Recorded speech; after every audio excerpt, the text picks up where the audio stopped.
Washington post एक बहुत बड़ा आलमी जरीदा है, उसने भारतीय मीडिया के झूठ और उनकी गुमराहकुन कवरेज जो उनका जो एक सो कॉल्ड नापाक और नाकाम ऑपरेशन सिंदूर के दौरान की, उसका पर्दा चाक कर दिया है। और वॉशिंगटन पोस्ट की स्टोरी जो कि आज आई है, उसका उन्वान ही यही है कि किस तरह भारत और पाकिस्तान के माबैन जो तनाज़ा उसमें भारतीय मीडिया का बहुत ही शर्मनाक और गुमराहकुन किरदार रहा। और उन्होंने बेसिकली नाज़रीन एग्जाम्पल्स दिए कि किस तरह झूठ पे झूठ लोग अपनी आवाम को फीड करता रहा भारतीय मीडिया। अगर नाज़रीन सिर्फ 9 मई की बात की जाए तो भारतीय सरकारी इदारे सर भारती ने झूठी खबर नशर की कि पाकिस्तान के आर्मी चीफ को गिरफ्तार कर लिया है। इस अफवाह को भारतीय सोशल मीडिया और बड़े न्यूज़ चैनल जैसे टाइम्स नाउ, ABP न्यूज़ आज तक बगैर तस्दीक के ब्रेकिंग न्यूज़ बना दिया गया। वॉशिंगटन पोस्ट के मुताबिक कई भारतीय चैनल से झूठी वीडियोस, वीडियो गेम फुटेजेस और दीगर ममालिक के मनाजर को दिखाकर पाकिस्तान पर हमलों और तबाही की खबरें नशर की। और बाद सहाफ़ियों ने एतराफ़ किया कि यह खबरें झूठी और बगैर तस्दीक के चलाई गईं, जिसकी वजह हुकूमत का दबाव, रेटिंग की दौड़ और ताकत के साथ खड़ा होने का रुझान था। इस इंफॉर्मेशन वॉर में भी भारतीय अवाम को गुमराह किया गया, जिससे भारतीय मीडिया को साख को शदीद नुकसान पहुंचा। नाज़रीन, भारतीय मीडिया चाहे वो ABP now, ABP news, times now, नव भारत, भारत समाचार, TV9, ये बड़े बड़े चैनल्स ने अजीब व गरीब खबरें चलाई। पाकिस्तान के वज़ीर-ए-आज़म के हवाले से, पाकिस्तान के army chief field marshal Saeed Asim Munir के हवाले से उन्होंने अजीब व गरीब ख़बरें चलाईं। और अब जो है वो बार बार झूठ पे झूठ बोलते रहे। इस पे भारतीय जो क्रिटिक्स हैं, मीडिया क्रिटिक्स जैसे मनीषा पांडे, उन्होंने कहा कि ये चैनल्स अब खुद से भी झूठ बोल रहे हैं, जैसे फ्रैंकेनस्टाइन का बल्ला बन चुके हों।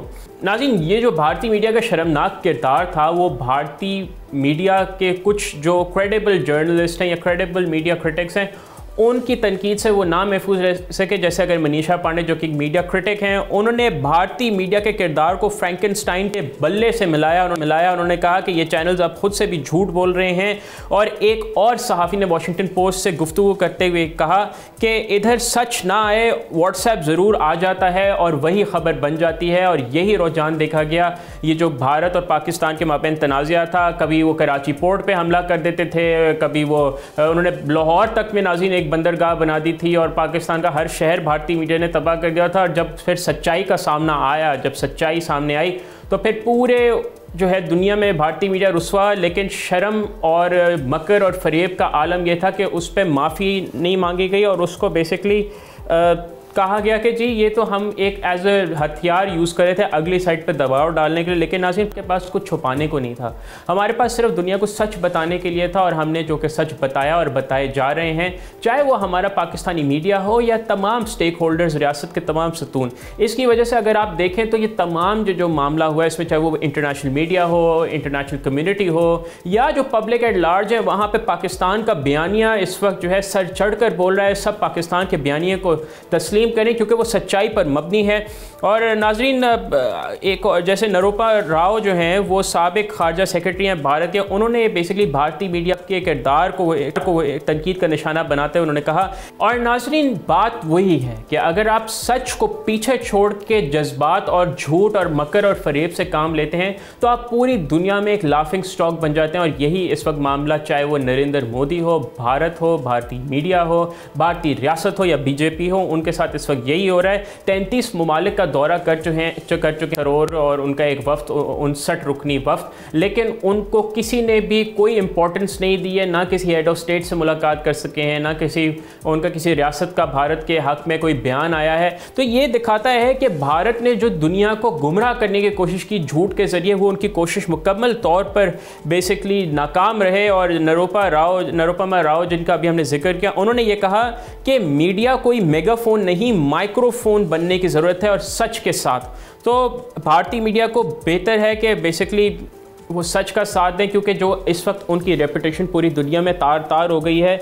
इसको बेसिकली रिवर्स करने के लिए बहुत उनको अपना कोर्स करेक्ट करना पड़ेगा। और अगर हम भारत में देखें कि जो भी सच के लिए आवाज़ उठाए, उसके ख़िलाफ़ जुल्म होता था। आपने देखा होगा कि एक तालिबे इल्म ने एक ओपन टॉक थी, उसमें सच्चाई के साथ सवाल पूछने की कोशिश की है कि पहलगाम हमले के हवाले से जब उन्होंने सख्त सवाल पूछे तो उनसे माइक छीन लिया गया। और अगर हम भारतीय बेसिकली मीडिया का किरदार देखें तो भारतीय न्यूज़ चैनल्स ने आज तक इस वाक़े और अपने झूठ और मकर और फरेब पे माफ़ी नहीं मांगी। वॉशिंगटन पोस्ट ने यह भी कहा। वॉशिंगटन पोस्ट ने मज़ीद ये भी कहा कि जब मीडिया सच को छोड़ दे तो फिर कौम कहाँ जाएगी। सच की जगह अगर व्हाट्सएप ले ले तो जंग से पहले ही तबाही शुरू हो चुकी है। और भारत के अंदर जो अंदरूनी खलफशार है वो ये बताता है कि इस वक्त भारत एक बिल्कुल नाकाम रियासत है। और चाहे वो सच्चाई का मामला हो या उनके रियासती सतून हो, मीडिया का काम वॉच डॉग का होता है, रेगुलेट करने का होता है, बट वहाँ पे मीडिया ही माउथ पीस बन चुका है एक फैशिस्ट गवर्नमेंट नरेंद्र मोदी की, जो कि भारत में अक़लियतें चाहे वो मुसलमान हो, क्रिश्चियंस हों, दलित्स हों, सिख्स हों या कश्मीर के मजलूम मुसलमान, उन पर जुल्म ही कहीं करे जा रहा है और मीडिया उसको कवर अप कर रहा है। सब्सक्राइब करें और बेल दबाएं ताकि कोई खबर रह न जाए।